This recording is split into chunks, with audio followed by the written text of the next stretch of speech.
Voilà, vous savez que Jésus revient bientôt chercher son Église. Bientôt, Jésus vient chercher son Église et on partira avec lui sur les nuées du ciel à la rencontre du Seigneur dans les airs. Pour être toujours avec le Seigneur, déclare l'apôtre Paul. 1 Thessaloniciens chapitre 4 et au verset 16.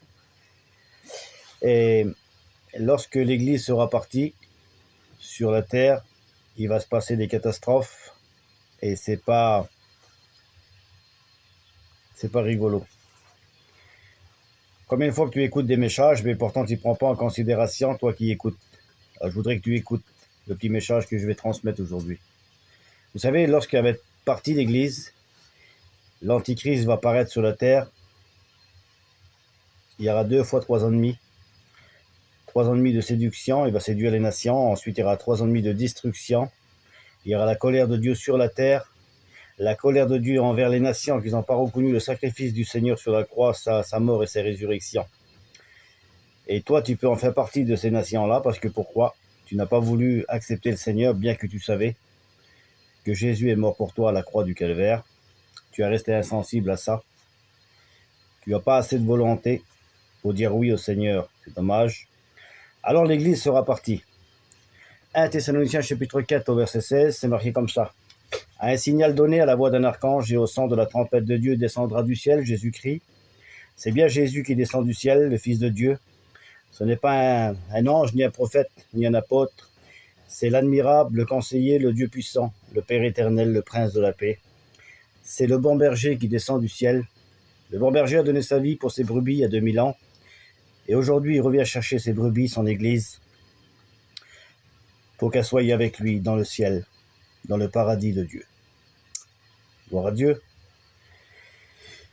Je ne sais pas si tu fais partie de cette Église, toi, si tu veux accepter à travers ce petit message, le Seigneur comme ton sauveur et maître.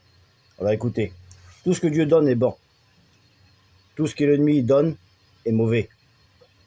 Est-ce que c'est facile à comprendre? Nous, les gens du voyage, les petits manouches, les petits voyageurs, on va à droite ou à gauche, n'importe où, on sait faire des affaires, on sait parler avec les managers, on sait faire tout ça. On fait souvent des bonnes affaires. Mais la meilleure affaire, c'est avec le Seigneur. Je ne comprends pas que tu ne l'as pas fait encore cette affaire-là, toi qui m'écoutes. Fais-la aujourd'hui. Ne mets pas demain ce que tu peux recevoir, ce que tu peux faire aujourd'hui, en travers ce petit message. Alors écoute, l'Église sera partie.